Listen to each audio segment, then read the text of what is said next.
بسم اللہ الرحمن الرحیم۔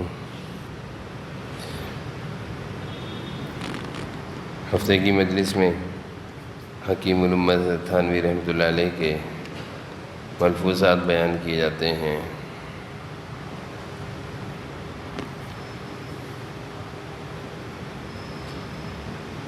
حضرت کا ایک ملفوظ ہے جس کا عنوان ہے سب غموں کا ایک غم۔ فرمایا جس نے سب غموں کا ایک غم بنا لیا اور وہ غم ہے آخرت کا، تو اللہ تعالیٰ اس کے دنیاوی غموں کے لیے بھی کافی ہو جاتے ہیں۔ اور جس نے سب غموں کو اپنے اوپر سوار کر لیا، حق تعالیٰ کو کوئی پرواہ نہیں کہ کسی وادی میں ہلاک ہو۔ یہ حضرت کا ارشاد ہے، اور اس طرح کا مضمون احادیث میں بھی ملتا ہے، اس طرح کے مضامین احادیث میں بھی ملتے ہیں کہ جس شخص نے دنیاوی معاملات میں دنیا کے غم کو، مال و دولت کے غم کو، دولت کے غم کو اپنا غم بنایا ہوا ہے، یعنی اس کی یہ فکر ہے کہ مجھے یہ بھی مل جائے، یہ بھی مل جائے، اور دنیا کی فکروں میں، مال و دولت کی فکر میں، اسی میں وہ مگن ہے، اور اس میں اتنا لگا ہوا ہے کہ آخرت کی فکر سے غافل ہو گیا ہے۔ تو اللہ تعالیٰ کا یہ ضابطہ ہے کہ اللہ تعالیٰ اس کو پھر اس کے حال پر چھوڑ دیتے ہیں۔ اللہ تعالیٰ ایسے شخص کو اس کے حال پر چھوڑ دیتے ہیں، اور جو شخص اپنے حالات کو اللہ کے حوالے کرتا ہے اور اپنا غم آخرت کا بناتا ہے کہ میری آخرت صحیح ہو جائے، اللہ تعالیٰ ناراض نہ ہو جائیں، کوئی مجھ سے ایسا کام نہ ہو جو اللہ کی نافرمانی کا ہو، تو یہ آخرت کی فکر کر رہا ہے، دین کی فکر کر رہا ہے، اللہ کو راضی کرنے کی فکر کر رہا ہے، تو دنیا کے معاملات اللہ تعالیٰ اس کے اچھے کر دیتے ہیں۔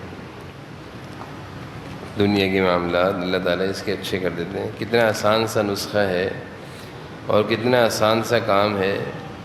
ہماری حالت یہ ہے کہ ہم دنیاوی پریشانیوں کو اپنے سر لے لیتے ہیں، دنیاوی غم، ذمہ داریوں کو اپنے سر لے لیتے ہیں، اور حالات کا ہم پر بڑا گہرا اثر ہوتا ہے کہ آج یہ ہو گیا، آج فلاں ہو گیا، اب کیا ہوگا، اب یہ ہو گیا ہے، آگے کا کیا ہوگا۔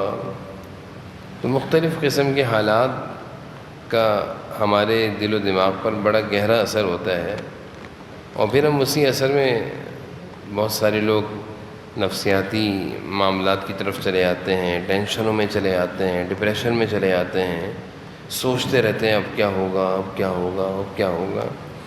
صرف انسان یہ سوچ لے کہ اللہ تعالیٰ کے اوپر چھوڑے کہ اللہ تعالیٰ جو کریں گے بہتر کریں گے، ہمارے اختیار میں جو ہے وہ ہم نے کر لیا، ہم اپنے سارے معاملات اللہ کے حوالے کرتے ہیں، ہم کوشش کریں گے کسی کے ساتھ زیادتی نہ کریں، ہم ظلم نہ کریں، ہم کسی کے ساتھ ناانصافی نہ کریں، اپنے معاملات کو اللہ پر چھوڑنا اور اپنی زندگی کو صحیح رخ پر گزارنا، اس سے آسانی ہو جاتی ہے۔ تو یہ مضمون اور یہ مفہوم جو حضرت کا ملفوظ ہے، یہ بھی حضرت فرما رہے ہیں کہ جس نے سب غموں کا ایک غم بنایا ہے، اور وہ ہے غم آخرت کا، یعنی اس کو اپنی آخرت کی پڑی ہوئی ہے۔ دنیا میں ایسے لوگ تو بہت تھوڑے سے دکھتے ہیں۔ اگر کوئی کہے بھرے مجمع میں سب بیٹھے ہوئے ہوں اور سب دنیا کے کام کاروبار، ملکی حالات پر بات ہو رہی ہو، اور بیچ میں کوئی یہ کہہ دے ارے یہ سارے غموں کو چھوڑو، اپنا غم آخرت کا غم بناؤ، تو سب اس کو کیا کہیں گے؟ آج کے دور میں بیوقوف کہیں گے۔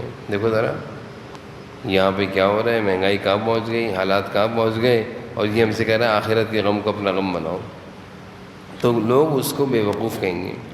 لیکن یہ بیوقوفی نہیں ہے، یہ تو سب سے بڑی سمجھداری ہے کہ اپنے غم بھائی آخرت کی فکر کرو کہ ہماری آخرت تو خراب نہیں ہو رہی، دنیا کی زندگی تو جیسی تیسی گزر جائے گی، دنیا کی زندگی تو جیسے تیسے گزر جائے گی، یہ تو تھوڑی سی زندگی ہے، آخرت کی زندگی ہماری خراب نہ ہو۔ تو اس کی فکر کرنی چاہیے کہ ہمارے دنیا کے غم ایسے نہ ہوں کہ ہم پر اتنے سوار ہو جائیں کہ ہماری ہمارا دین، ہماری آخرت خراب ہو رہی ہو، نمازیں چھوٹ رہی ہوں، عبادتوں میں کوتاہی آ جائے، سستی آ جائے، اللہ کی مرضیات پر چلنے میں سستی آ جائے، گناہوں کی طرف ہم جا رہے ہوں، تو فکر کرنی چاہیے۔ آگے حضرت نے ایک اگلا ملفوظ ہے کہ دین پر عمل کا طریقہ، دین پر عمل کا طریقہ۔ فرمایا اگر دین سنبھالنا چاہتے ہو، اگر دین کو سنبھالنا چاہتے ہو اور دینداری کی زندگی گزارنا چاہتے ہو، شریعت کے مطابق، سنت کے مطابق، اللہ کے احکامات کے مطابق زندگی گزارنا چاہتے ہو، یہ تو ہر شخص کی ضرورت ہے، یہ تو ہر شخص کی ضرورت ہے، تو پھر کیا کرو کہ کسی عالم تقوی والے کا اتباع کرو، یعنی اس کے ساتھ رہو، اس کے مشورے سے زندگی گزارو۔ جیسے دنیا میں ہوتا ہے کہ انسان صحت مند رہنے کے لیے کسی اچھے معالج اور کسی اچھے ڈاکٹر سے مشاورت میں رہتا ہے اور پوچھتا رہتا ہے ابھی اس طرح اب کیا کروں، تو وہ ڈاکٹر اس کی رہنمائی کرتا رہتا ہے، تو اس سے کیا ہوتا ہے کہ اس کی صحت اچھی رہتی ہے اور وہ ڈاکٹر کی ہدایت پر عمل بھی کرتا رہتا ہے، تو صحت مند رہتا ہے۔ تو یہی معاملہ دین کا ہے کہ اگر ہم دینی معاملات میں صحیح رہنا چاہتے ہیں، اور یہ بھی ہے کہ اگر ہمارے دینی معاملات خراب ہو گئے تو اس کا اثر دنیا کے معاملات پر پڑتا ہے۔ مثال ہے ہمارا کام کاروبار ناجائز اور حرام کی طرف جا رہے ہیں، غلط کام کر رہے ہیں اور علماء سے پوچھ بھی نہیں رہے، حرام آمدنی آ رہی ہے، تو اس کا اثر دنیا کی زندگی پر بھی پڑے گا۔ دین تو خراب ہوا، آخرت تو خراب ہوئی، حرام آیا تو اس حرام کے آنے سے لقمہ حرام پیٹ میں گیا تو اس سے جہنم کی طرف تو گئے، لیکن اس سے زندگی کا سکون گیا، بیماریاں آ گئیں، دنیا کی زندگی خراب ہو گئی۔ تو جو کام ایسا ہے کہ جس سے دین ہمارا ضائع ہو رہا ہے تو اس کا اثر دنیا پر بھی پڑتا ہے۔ تو حضرت ہمارے اگر اپنے دین کو سنبھالنا چاہتے ہو اور دیندار بن کر رہنا چاہتے ہو تو ہر شخص کو اس کی ضرورت ہے کہ وہ کسی عالم متقی یعنی تقوی والا عالم ہو، اس کی ساتھ اس کی اتباع کرے۔ دنیا میں بھی کامیابی کے یہ اصول ہیں۔ کامیاب انسان کی زندگی اگر ہم دیکھیں، کوئی بھی انسان اگر کامیاب ہو رہا ہے، اس کی زندگی کو اگر ہم قریب سے دیکھیں تو یقیناً وہ کسی کو اپنا بڑا بنا کر اس سے مشورے کرتا ہے، ہر بات اس سے پوچھتا ہے کہ اب میں کیسے کروں، اب میں کیا کروں۔ جیسے بہت سارے نوجوان ہوتے ہیں وہ اپنی تعلیم کے بارے میں مشورہ کرتے رہتے ہیں کہ اب میں نے یہ پڑھ لیا، اب میں کیا کروں، تو ان کو ان کے بڑے بتاتے رہتے ہیں اب ایسا کر لو، اب ایسا کر لو، تو وہ اپنے بڑوں کے مشورے پہ چلتے رہتے ہیں۔ ایک وقت آتا ہے کہ وہ اچھی تعلیم یافتہ انسان بن جاتے ہیں، اچھا تعلیم یافتہ انسان، اچھا پڑھا لکھا انسان، اور وہ ایک کامیاب انسان بن جاتے ہیں۔ وجہ کیا ہے کہ اس نے اپنے بڑوں سے مشورہ کیا، اپنے بڑوں کی ہدایت پر چلتا رہا، تو اس سے اس کی دنیاوی تعلیم بہتر سے بہتر ہو گئی۔ اسی طرح میں نے جیسے مثال دی کہ صحت کے معاملے میں ہم جسم کو بہتر سے بہتر رکھنے کے لیے ڈاکٹر سے مشاورت کرتے ہیں، اس کے کہنے پر فوراً ٹیسٹ کرواتے ہیں، وہ کہتا ہے یہ آ رہا ہے رپورٹ میں آپ یہ کر لیں، اس کے مطابق چلتے ہیں تو ہماری صحت اچھی رہتی ہے۔ اسی طرح سب سے زیادہ ضروری ہمارا دین صحیح رہے، کیونکہ دین صحیح ہے تو دنیا بھی صحیح ہے، صحت بھی اچھی ہے، اور اگر ہمارا دین خراب ہو گیا تو پھر ہم اس دین کی خرابی کے نقصانات دنیا کی زندگی پر بھی آتے ہیں۔ اس لیے اس کے لیے ضروری ہے کہ کوئی بھی ایسا عالم دین جو صحیح عالم ہوں، متقی ہوں، اللہ والے ہوں، ان کے ساتھ رہنا، ان سے مشورہ کرنا، ان کی باتوں پر عمل کرنا، ان کی تعلیمات پر عمل کرنا، اس سے کیا ہوگا کہ ہمارا دین سنبھلا رہے گا۔ بہت سارے ہیں جو اس پر عمل کرتے ہیں، کوشش کرتے ہیں کہ علماء سے مشاورت، بات پر ہر بات علماء سے پوچھ کر کرنا کہ میں یہ کام کر رہا ہوں صحیح ہے غلط ہے، میں بچے کا نکاح کر رہا ہوں صحیح ہے اس طرح کروں کیا کروں، میں یہ کام کرنا چاہتا ہوں استخارہ کس طرح کروں، ہر چیز وہ علماء سے پوچھتے ہیں۔ تو اس کا فائدہ کیا ہوتا ہے کہ وہ قدرتی طور پر دین پر عمل کر رہے ہیں۔ جب علماء سے پوچھیں گے تو علماء دین کے مطابق رہنمائی کریں گے تو دین پر عمل ہو رہا ہے، دین پر عمل ہو رہا ہے۔ تو حضرت اسی کو فرما رہے ہیں کہ دین کو سنبھالنا چاہتے ہو تو پھر کسی عالم متقی کا اتباع کرو۔ آگے فرمایا کام کی فکر اور لگن۔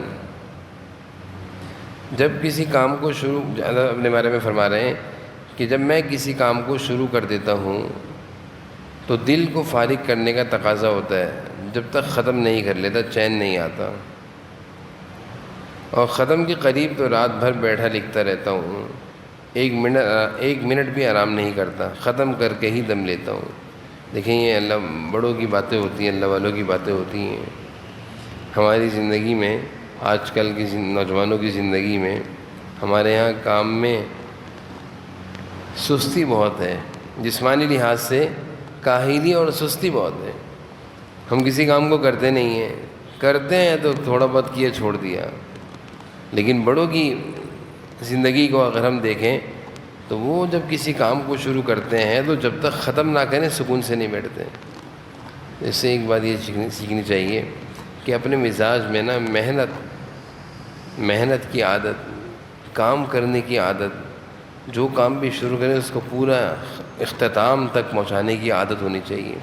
درمیان میں سے چھوڑ دینا یا سستی دکھانا، کبھی کرنا کبھی نہیں کرنا، یہ اچھی چیز نہیں ہے۔ ایسا انسان کبھی بھی کسی بھی میدان میں کامیاب نہیں ہوتا۔ دینی معاملات میں بھی ایسا انسان پیچھے رہتا ہے۔ حدیث ہے، جناب نبی کریم صلی اللہ علیہ وسلم کا ارشاد ہے، اللہ کو وہ عمل پسند ہے جو تھوڑا ہو لیکن ہو ہمیشہ، وہ کام پسند ہے جو تھوڑا ہو لیکن ہو ہمیشہ۔ ہمارے ہاں یہ ہے کہ کوئی نیک عمل شروع کیا، شروع میں جذبہ تھا تو شروع کر دیا۔ استغفار کی تسبیح ایک دن 1000 پڑھتا ہو، استغفار پڑھا، پھر ایک ہفتے تک نہیں پڑھا، ایک ہفتے تک چھوڑ دیا۔ لیکن ایسا ہونا چاہیے کہ تھوڑا ہو، ایک دن 100 مرتبہ پڑھا، روزانہ 100 مرتبہ پڑھ رہے ہیں، روزانہ پڑھ رہے ہیں، تو ایک تو اس کا خیال کرنا چاہیے کہ کام کوئی بھی ہو اس کو لگن سے کرنا چاہیے، فکر سے کرنا چاہیے، اور اس کو اختتام تک لے کر جانا چاہیے۔ بیچ میں سے چھوڑ دینا جیسے کہ کاہلی، سستی اور لاپرواہی، بے توجہی، یہ اچھی چیز نہیں ہے۔ لاپرواہی، بے توجہی، کاہلی، سستی، ہمت ہار جانا، محنت سے بھاگنا، کام سے بھاگنا، یہ اچھی بات نہیں ہے۔ بڑوں میں یہ چیز نہیں ہوتی۔ جتنے بڑے دنیا میں، جنہوں نے دنیا میں بڑے بڑے کام کیے ہیں، چاہے وہ دنیا کے لحاظ سے کیوں، دینی لحاظ سے اگر ہم ان کی زندگی کو پڑھیں تو ان کی زندگی میں یہ چیز تھی کہ وہ کام لگن سے کیا کرتے تھے۔ کوئی بھی کام ہو لگن سے، دنیا کا کام ہو یا دین کا کام ہو، فکر سے، لگن سے، تعلیم کا معاملہ ہو فکر سے، کام کاروبار ہو فکر سے، لگن سے لگے، انسان شوق سے محنت کرے۔ قرآن کریم کی آیتیں ہیں، اِنَّكَ كَادِحٌ إِلَىٰ رَبِّكَ كَدْحًا فَمُلَاقِيهِ۔ اللہ تعالیٰ نے اس میں انسان کو یہ بتایا ہے کہ انسان کو ہم نے محنت اور مشقت کے ساتھ جوڑا ہوا ہے۔ محنت، مشقت، تکلیف، یہ انسان کی زندگی کا حصہ ہے۔ جو انسان یہ چاہے میں آرام پسند رہوں، میں لیٹا رہوں، مجھے اٹھنا نہ پڑے، مجھے کھانا نہ پڑے، مجھے کوئی کچھ نہ کہے، دنیا میں ایسا انسان نہیں چل سکتا۔ اللہ تعالیٰ نے دنیا کی زندگی میں محنت سے انسان کو جوڑا ہوا ہے، محنت سے، لگن سے، فکر سے، کوشش سے۔ تو جو محنت اور لگن اور کوشش میں لگتا ہے وہ دنیا ہو یا دین ہو وہ کامیاب ہو جاتا ہے۔ اور جو لگن، محنت، کوشش، فکر سے ہٹتا ہے، بھاگتا ہے، جس کو کہتے ہیں کام چور ہے یہ، ایسا آدمی کہیں بھی کامیاب نہیں ہوتا، کہیں بھی کامیاب نہیں ہوتا، نہ دینی معاملات میں چل سکتا ہے نہ دنیاوی معاملات میں۔ اس لیے اپنے اندر ایک بات کی عادت رکھنی چاہیے، محنت کرنے کی عادت۔ محنت، اپنے جسم کو بھی محنت کا عادی بنانا چاہیے، آرام کا عادت۔ کتنے بزرگوں سے ہم نے سنا کہ اللہ والوں کو جب کہا جاتا تھا کہ آپ آرام کر لیں، تھک گئے ہیں، کب سے آپ اٹھے ہوئے ہیں، بڑے بڑے اللہ والے، آپ صبح بھی آپ کا بیان ہوا، آپ ابھی وہاں یہاں، تو فرمانے لگے کہ بھئی آرام تو قبر میں جا کے کریں گے، آرام تو قبر میں، اور قبر تو اس کی اچھی ہے جس کی دنیا اللہ کی مرضی والی ہے۔ تو وہ اپنے آپ کو دنیا میں دین کے معاملات میں اتنا تھکاتے ہیں، عبادتوں میں۔ کتنے اللہ والوں کی زندگی ہے، ان کی زندگی اگر ہم دیکھیں تو 24 گھنٹے میں سے 3 گھنٹے سوتے ہیں۔ ایسے ایسے اللہ والے مغرب کی بات بھی نوافل پڑھ رہے ہیں، عشاء کی بات بھی نوافل پڑھ رہے ہیں، دیر تک تلاوت کر رہے ہیں، ذکر کر رہے ہیں، پھر رات کو سوئے اور 3 بجے اٹھ کر پھر تہجد، تلاوت، دعائیں، پھر فجر کے بعد پھر اشراق، پھر چاش، یعنی انہوں نے اپنی زندگی کو لگایا ہوا ہے، کام میں لگایا ہوا ہے، اور جب ان سے کہا جائے آرام تو قبر میں کریں گے، آرام تو قبر میں کریں. تو ہمیں بھی اس چیز کا عادی ہونا چاہیے، اپنے آپ کو نا محنت کا عادی. آرام کا ایک وقت ہو، نیند کا ایک وقت ہو، باقی کام کا زیادہ وقت ہو، عبادتوں کا وقت زیادہ ہو، تلاوت، نوافل، ذکر، عبادت، دعائیں، اس کا وقت اب زیادہ ہو، تو اس سے ترقی ملے گی. اللہ تعالیٰ ترقی نصیب فرمائیں گے. اللہ تعالیٰ ہم سب کو ان باتوں پر عمل کی توفیق نصیب فرما دیں. قول النبی صلی اللہ علیہ وسلم.